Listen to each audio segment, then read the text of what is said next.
Rajini sir வந்து எந்த ஒரு நல்ல படம் வந்தாலும் கூப்பிட்டு பாராட்டுறது உண்டு. அந்த மாதிரி ரஜினி சார் உங்களை கூப்பிட்டு பாராட்ட முதல் தருணம் எதுங்க சார்? ரஜினி சார் என்னை வந்து ஒரே தடவை தான் கூப்பிட்ருக்காரு கஜினி படத்துக்காக. கஜினி படம் முடிஞ்சு நான் இப்போ ஊரில் இருந்தேன். ஊரில் கூட இல்லை, ஊர்லேருந்து ரிலேட்டிவ் ஊருக்கு போயிருந்தேன். ஸோ அப்போ வந்து நிখিல் முருகன் பிஆர்ஓ இருக்கார், அவர் ஃபோன் பண்ணி இது மாதிரி ரஜினி சார் பேசுகிறேன்னு சார் மீட் பண்ணலாம்னாரு. ஐயோ, நான் 200 கிலோமீட்டர் அந்தாண்ட இருக்கேன், சென்னையிலேருந்து தான் நான் உருண்டாக ஓடி வந்திருப்பேன், இப்போ இவ்வளோ தூரத்தில் இருக்கேனேன்ட்டு ஆல்ரெடி ஃபிக்ஸ் பண்ணியாச்சு. ஒரு ஃபேமிலியோடு போயிருந்தேன். ஸோ ஒரு 2 டேஸில் வந்து பார்த்துறேன் சார்னு.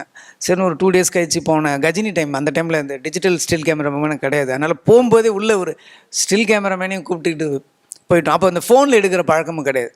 ஸோ அதனால் ஒருத்தரை கூப்பிட்டுட்டு உள்ளே போனேன். உள்ளே போனால் ஃபஸ்ட் டைம் அதில் என்ன ஒரு விஷயம்னா, ரஜினி சார் நான் தூரத்துலேருந்து பார்த்துருக்கேன், ஷூட்டிங்கில் தூரத்துலேருந்து பார்த்துருக்கேன். ஆனால் அவ்வளோ கிட்ட பார்த்ததில்லை. அப்படியே அவர் கூப்பிட்டு இப்படி உட்காந்துருக்கும்போது கிட்டத்தட்ட ஒரு 1.5 hours பேசிக்கிட்டே இருந்தார். படத்தை பற்றி பேசினார், எந்த கேள்வி கேட்டாலும் பதில் சொன்னார். எனக்கு அதுதான் ஆச்சரியமாக இருந்துச்சு. அவருக்கு சீக்ரெட்னு ஒன்று கிடையவே கிடையாது. நான் அப்போ தான் ஃபஸ்ட் டைம் பார்க்குறேன். எல்லாத்தையும் இது பண்ணார், படத்தை ரொம்ப அப்ரிஷியேட் பண்ணார். அது ரொம்ப ஒரு சந்தோஷமான தருணம்னு சொல்லலாம். அது கஜினிக்கு மட்டும்தான் என்னை கூப்பிட்டாரு.